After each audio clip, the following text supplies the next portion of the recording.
God, how did you do that? Uh, it's easier than it looks.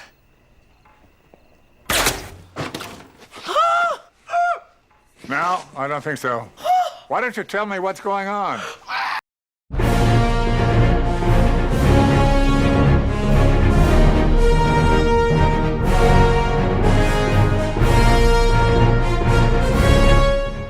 Hello, everyone, and welcome back to the Multiverse Fancast. Don't forget, if you guys are listening to us on the go, you can find us on Podbean, Apple Podcasts, Spotify, iHeartRadio. If you're watching us on YouTube, make sure you leave a like down below and subscribe to our channel for more great content. Great is a strong word. For more content. As always, I'm one of your hosts, Paul. With me, special guest star via the Zoom studio from Cinematic Adventures and from Your Mom's Diary is Sean. Sean, how are you today? Just doing great, Paul. How are you? I'm doing so well. I'm so excited that you could be here for this. I'm glad you invited me. I think this is a movie we're going to talk about that both you and I enjoyed very much when it came out, and And haven't and haven't seen it since. haven't seen it since. But hey, that's not a knock on the movie. It's just not a movie I need to watch, you Mhm. know, so So many times in my lifetime. yeah, and the reason we're doing this is because for those of you guys who aren't aware, because I know this is Multiverse Fancast, we just did an episode on it for Cinematic Adventures, so make sure you guys check that out. We talked about the on the set Nickelodeon special that came out on HBO Max, and a lot of it had to do with Drake Bell and some of the treatment that he received and the abuse that he had to suffer through. So we wanted to do something that kind of honored him and brought a little bit more spotlight to him because this movie came out during that time. We have no idea. Nobody had any idea what was going on.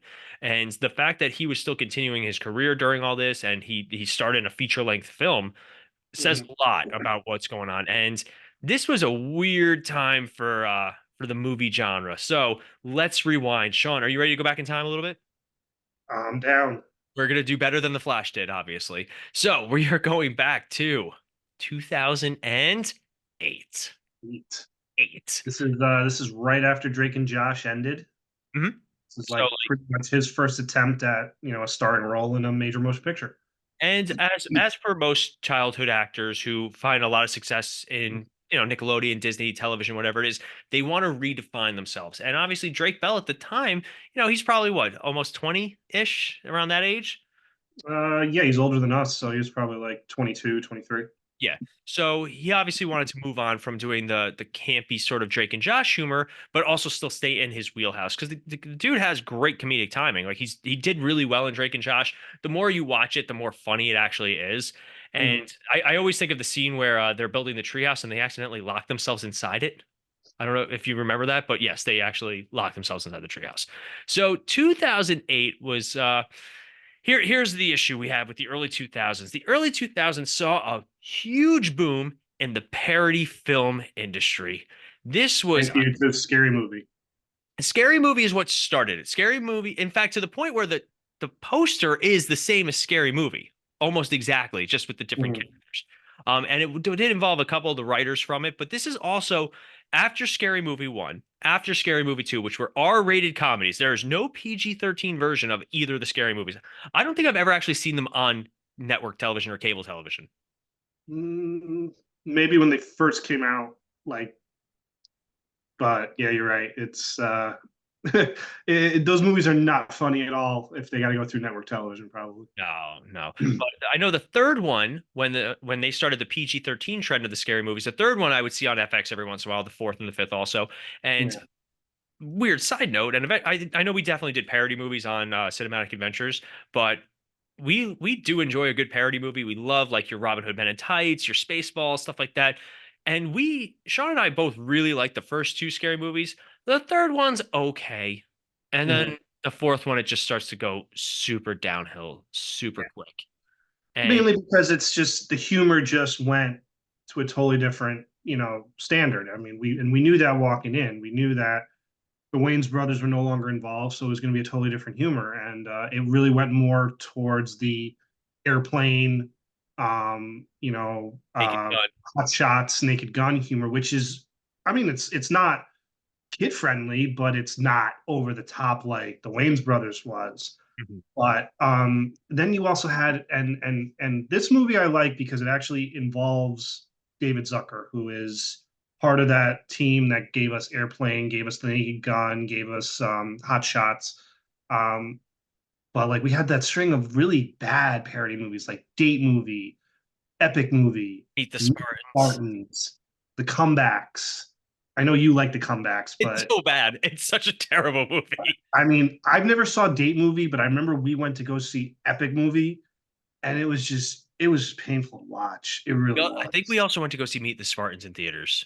Meet the Spartans was. I wanted my money back after watching that movie. That was Yeah, so that bad. one was rough. The problem with the parody movies at the time were they relied way too heavily on the modern trends, whatever was happening. Some of the older parody movies did the same thing. Like there were times like you watch like a Hot Shots and you're like, oh, that's from that time, like the early Yeah. 90s. But this movie came out in between, I think, Date Movie and Meet the Spartans. So I know we went in with a little bit of trepidation. I do believe though it did involve a couple. What was it? The writers from Scary Movie. Well, David Zucker. It was produced by David Zucker, who again was part of the original, like The Naked Gun and all that stuff. I don't know in terms of the writers how they were involved. Let me find that out for you. All right. Well, It was directed and written by a guy named Craig Mazin. I don't really know much about him. He was an executive producer on The Last of Us. That's oh, really what he's big for right now. yeah, let's see. He's done writing work on comedies like Scary Movie 3. So he was a writer for Scary Movie 3 and 4. Oh no. Hangover 2 and 3. Oh, that's not a good sign. Oh, but He wrote the Rocket Man, the Disney movie Rocket Man, I love that movie. is quite enjoyable. I have All to right. admit. So this movie had a lot of things going for it that other parody movies at the time did, and probably arguably the biggest was having Leslie Nielsen in it. Yes, And they made the genius decision to not Uncle Ben him. the Uncle Ben, the aunt instead. But no, they do kill. He does get shot, but he survives it. So, like, yes, they then end up. All right, so let's go through the cast really quick. So we have Drake Bell as Rick Riker slash the Dragonfly, and the movie, for the most part, this movie is a Spider-Man parody because Yeah, Spider-Man was at the height of its success, and and it's before the MCU. Mhm. This movie came out in 2008, so like, there's no. If anything, there may be a spoof of Iron Man in here, which I don't remember there being, but it's pretty much a spoof on the Spider-Man, X-Men, Fantastic Four realm with the early 2000s and late 90s. So like this didn't even get into, the last 18 years of movies that yeah. we've had. So they definitely their main focus is Spider-Man for the plot and then X-Men for the middle segment. Like it's it's unfortunate because I feel like this movie could be a lot better as a parody if it didn't rely so much on literally taking from so hard. But I think for the most part, this movie surprisingly works, and a lot of it has to do with Drake Bell. He's very likable in this movie. He's got great timing, and there are two scenes that always make me laugh hysterically. One is when like he's all rejected from the love interest, and he's walking down the street, and the song all by myself is playing, and all these people are like making out and progressively getting more sexual as he walks. He's like, what the hell's going on? And the first interaction he has with Christopher McDonald's character, where they lock arms and then they start spinning around in a circle and they're trying to banter, and then they're like, stop, stop, stop, stop to the camera because it's still spinning. And Chris McDonald gets, and like Trey Bell's like, are you okay? Are you all right? And he goes and throws up. Like it's just one of those scenes. Some of it's exceptionally clever, but Yeah, it takes from what we've seen in the past. I mean, it's not changing anything drastically. It's not doing anything different that we didn't laugh at in, Naked Gun or Hot Shots or Airplane. It's very similar humor. I mean, I think that's why we liked it. It wasn't trying to be stupid. It was just trying to spoof movies the way that these old time parodies were doing back in the 80s and the 90s. and the movie had a much better script and better Mhm. talent to do so. Like Yeah. when you watch like Meet the Spartans, the script is this movie was written with a script and it was like, all right, how do we add parody to it to make it funnier? Meet the Spartans was here are all the funny things. Now let's make a script to accommodate the funny things. Yeah. The only thing Meet the Spartans had going for it was Kevin Sorbo. You forgot he was in that, right? Yeah, there you go. When do you ever think to say something had something going for it because of Kevin Sorbo? I mean, I love Hercules and I will defend that show. You never watched Hercules? Never watched Hercules. Oh my God. What did you do in the 90s? I watched Nickelodeon Oh, too soon. But anyway, or Disney Channel. that's That fair. was it. Going down the list, we have Sarah Paxton as Jill Johnson. This was like the first movie I really remember her from. I'm like, She was a tween star, I think, and she was just starting to kind of do adult movies. I yeah, know she was in that remake of the horror movie Last House on the Left, like right around the same time as this. she did Aquamarine was like her like big child starring thing. I don't know if she was a Nickel. I don't know. I don't think she was like a. I don't think she was like a Disney Channel or a Nickelodeon girl. I just think she was a She child actress. she did return to Halloween Town and she replaced Kimberly J. Brown as the main character. Ah, ooh. Yeah, I remember that. She got a couple of Disney and a couple of Nickelodeon stuff to her name, but like she has not done any. I think. Oh, she did Blonde and Barbarian in 2022, but that's pretty much it. Yeah, I mean she's Yeah, got a. you haven't really seen her in a while. But she plays the Mary Jane. She's the girl next door, Yeah. and she's in it. It works. She's the pretty face. That's about it. Now going down, here we go. Christopher McDonald as Lou Lander / the Hourglass. I really do love that they lean into the alliteration of superhero names in this. Like you got your Rick Riker, Lou Landers, and Christopher McDonald's just great. And I He's really great in everything. I mean, it's freaking Shooter McGavin for crying out loud. I mean, did you see they announced Happy Gilmore 2? yeah, I did. Really quick tangent. What are your thoughts on the idea of having Happy Gilmore 2 at like 40 years later? Well, it's only 30, but listen, I stopped really diving into this. I mean, I'll see it. I'm interested, but And that's that. yeah, all right. All right.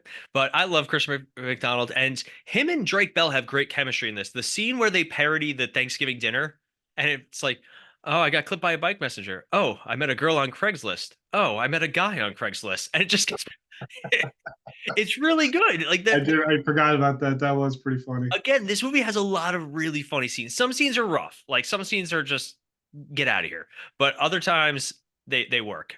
We have Leslie Nielsen as Albert Riker, who plays Uncle Ben in this, and you can't go wrong with Leslie Nielsen. Even if it's a shit movie, Leslie Nielsen could still make whatever scene he's in comedy gold. You can. You could definitely tell he is definitely of a certain age in this movie. He's definitely a little slower than he is in earlier films, but he still brings his all. He's still funny. That deadpan, just humor that he has. It's just I can't explain it. I mean, the man was just not brought up to be a comedian, but he was just fantastic in this type of humor and this Oh type yeah. of roles. Like the one scene with him and the nail gun is still one of the Oh, funniest things God, ever. it's And funny because but he's serious. He's playing it straight, and that's what's so funny. well, the best And is that's so what, yeah. So Drake Bell walks in, and the best friend's helping him do construction in the house, and he accidentally fires the nail gun when he does like a very easy effect, and he's like, they're like, how did you catch that nail? And he's like, it's easier than it looks. And Leslie Nielsen, without missing a beat, just turns to the friend, pop, hits him in the hand. And the friend's like, ah. He's like, no, it's not. And that's just Leslie Nielsen, and it just works. And God, I can't say enough nice things about Leslie Nielsen. yeah. Yeah, it's a shame. I really wish we had gotten more time with him. Well, we got plenty of time with him. I mean, Yeah. man was old. You gotta, it happens. No, it's a shame. But moving down the list, here's one that I totally forgot about. You totally forgot about. Kevin Hart is in this movie. Yeah, and this is after Scary Movie 3, which and there's another one I forget that he is part of. So he's been in this type of movie before, but this is before he hit it big. I mean, this is before his boom really jumped up. And So he's funny in it. and Like he does what he's he's supposed funny. to.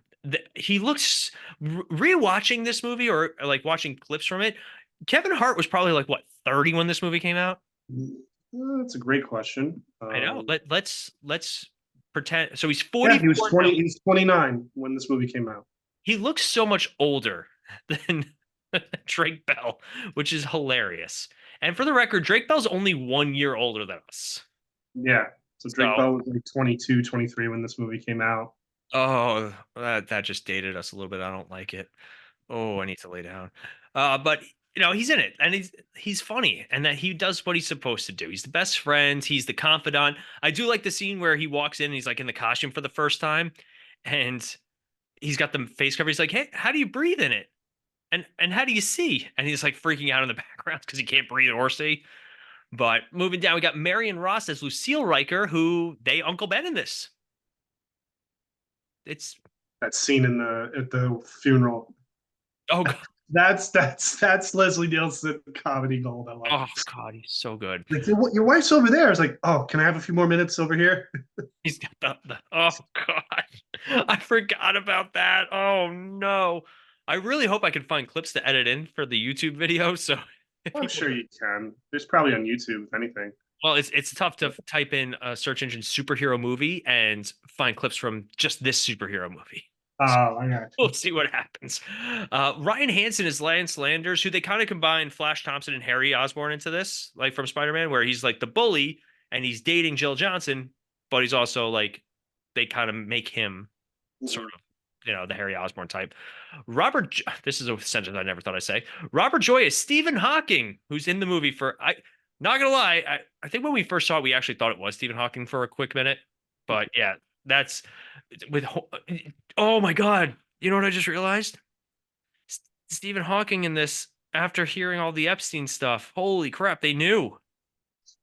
He makes comments about the girl's butt. In this? Yes, she like one of the females like bends over to pick something up, and he's like, "You have an amazing astronomical view," like something like that. But oh man, oh, they knew. Let's see. Now here's one that I really liked, and I totally forget is in this movie. Brett Spiner is Dr. Strom. And one of my favorite scenes is when Christopher McDonald like transforms for the first time, and it's just zooming in on him, and he's like, "Oh, oh," and then he lets out like the girliest, highest screech you could possibly do. It was so funny. I love Brett Spiner. I wish he had gotten more recognition besides just Data from Star Trek. I always forget he's the guy in Independence Day. I know, right? So long to figure out that was Data. It's the makeup. It's definitely the Yeah. makeup. Jeffrey Tambor as Dr. Whitby, because if you have a movie that needs to be funny, you throw Jeffrey Tambor in there. This is Regina Hall, because obviously, and Tracy Morgan also star in this. Now, Tracy Morgan is Professor Xavier. I will not. I like the bit where he's constantly changing what he's sitting on or what he's using as transport. Like at one point he's riding on the toilet, one point he's on the Segway, and they do make fun of Barry Bonds in that scene too, with the That's right. yeah. And then we have Regina Hall, because obviously Scary Movie, as Mrs. Xavier, which the baby, the fake baby, that's still better than Twilight, the Twilight baby. Still better. I'll say it. I said it. Let's see. Pamela Anderson, because of course, Pamela Anderson as the Invisible Girl. Simon Rex as the Human Torch. I will say that one scene that he's in is pretty funny, where he they're on the same rooftop. He's like, "You're on my gargoyle. That's where I perch and watch over the city." And they try and like spoon to do it, and then he lights himself on fire because stop, drop, and roll. But Craig Burko as Wolverine. Craig Burko would also be in a couple of the other Scary Movies, I want to say, but apparently most of it's 4. And Simon Rex was in Scary Movie 3. Yep. Yeah, I think I liked him actually in Scary Movie 3. The scene where he puts his hood up during the rap battle. Oh god, you can't do that no more. And that's when he goes to vomit in the stall and I'm trying to think like whoever, like some other big names. Like they have, and then they have like a couple of cameos. Like they have like a fake Tom Cruise, fake Barry Bonds. Lil Kim as Xavier's daughter. What? I didn't even notice that. That's weird. Let's see. Kurt Fuller as Mr. Thompson. I love Kurt Fuller. You got Robert Hayes, Ted Stryker himself as Blaine Riker. That was a fun cameo. Yeah, they did a lot of good stuff with this. And in all honesty, like this movie it was better than it deserved to be, but it's still not that good. Yeah, but it's a good chuckle. I can have like a beer and watch this movie and enjoy myself thoroughly. But I have to say, I was looking at the money, and for a $35 million budget, it pulled in 71 million, so it doubled its budget. So it did all right at the movie theaters. I mean, it's a PG-13 comedy, so it's geared right at those 11, 12, 13-year-olds. Well, we were a little old, but we just like this humor, so this was perfect for us. Oh, absolutely. And I would be curious to see if they ever do another, because now, unfortunately, spoof movies, they tend to go either straight to DVD or straight to streaming. You don't get a whole lot of You get the, what was it, Marlon Wayans with the haunted house movies, which were just very scary movie humor. And then he did a 50 Shades spoof. Oh yeah, 50 Shades of Black, I think it was. Yeah, which Yeah, I not seen. I heard it was absolutely horrible. that is. I don't even know. Has there been like a spoof movie lately? Like, I don't think so. They did a couple where they made like the really long titles. Oh, So, the title, like Hangover, Ted. Yeah, I remember that. The all right, Hungover so Games. you ready? You ready? Yeah. Here's a list of 2010s parody movies. Why is Megamind on here? All right, whatever. I guess. MacGruber's on there. Vampires Suck. That was one. I remember that. Yeah, about that one. The Yeah. 41-year-old virgin who knocked up Sarah Marshall and felt super bad about it. Stupid. Oh my God. Uh, Somebody got paid thousands of dollars to write that. I mean, that is right there pisses me off because you and me could have probably written a better script than that. you and I can write a better script than that. We just need to sit down and do it. Let's see. During the 2010s, we also had the haunted house movies. Really sit down and do this. We do a great job with this. All right. Like I said, our cinematic adventures episode about on the set is our one of our highest listened, most watched episodes on YouTube. Like, comment, subscribe. We have the Starving Games. All right, you ready? Here's another one. 30 Nights of Paranormal Activity with the devil inside the girl with the dragon tattoo. that's, that's actually really funny. The Hungover Games. Mhm. The Super Fast. I don't know what that is, but 50 Shades of Black. Let's see. Oh, I don't know if I want Meet the Blacks. What is that? Stupid. Pop Star Never Stop Never Stopping, which is one of my favorite movies. I love that movie. It's The Lonely Island with what Super Fast is a Fast and the Furious parody. I love it. That's hilarious. Uh let's see. And then in the 2020s, not a whole lot. Borat came back with a subsequent movie film. Weird the Al Yankovic Story, which I never saw. Let's see. I wouldn't call that a parody, but okay. Do you remember Kung Pao, Enter the Fist? Yeah. No, that was a good one. That was 2002. Undercover Brother. I like that one. That one's actually really funny. Again, I don't consider that a parody, but okay. You. Kung Pao, yes, definitely. One where the guy has the eyes on his tongue. So for this movie, if you were to give it a Star City rating, because it's kind of weird because it's like parodying other movies, but a Star City rating for superhero movie exclamation point. I give it a 3. That's solid. That is super solid. Honestly, out of all the parody movies from Scary Movie after Scary Movie 2, honestly, this is probably the best one. Maybe Scary Movie 3 is up there, but definitely better than all like the Disaster, Epic, Date, Meet the Spartans. Hands down, it's a much better movie. So Yeah. 3 is solid. It's still not great, but it's watchable. Yeah, I'm with you on that. So I'm going to give it a 3 also. I think that's a fair it's 3 in terms of other parody movies, but like in terms of just actual movie 2.5. Like I said, it's got a lot of really funny moments in it, but just Mhm.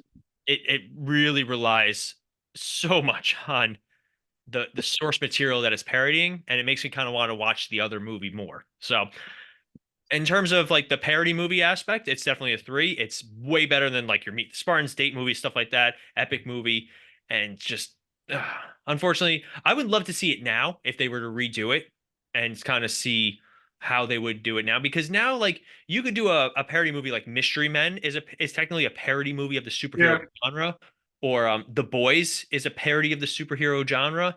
If they wanted to approach it like that a little bit, I would love to see it. But again, this is a movie that if it's on TV ever, I'll watch it. I'll throw it on and just enjoy Yeah, it. no, I agree. We would like to hear your thoughts on superhero movies, so leave a thought down in the comments below. Make sure you guys leave a like, subscribe to the channel, whether you're listening on Podbean, you can subscribe there, Apple Podcasts, whatever it is, YouTube, leave a like, leave a comment, leave a subscribe, question mark? I don't think that's a thing.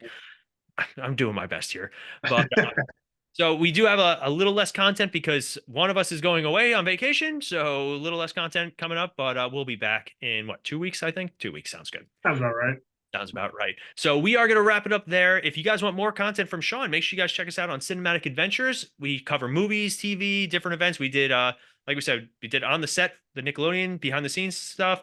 We did the Oscars recently too. That was a lot of fun. So make sure you guys check those out on the channel. And again, every like, every comment, and every subscription, that's one more love from Sean. One more love. I'm tired. It's been a long day.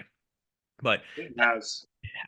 that is going to wrap us up for today. As always, I'm Paul, I'm Sean. and we'll be back in a flash. You got to say see ya. You got to do Ronnie see ya. See ya.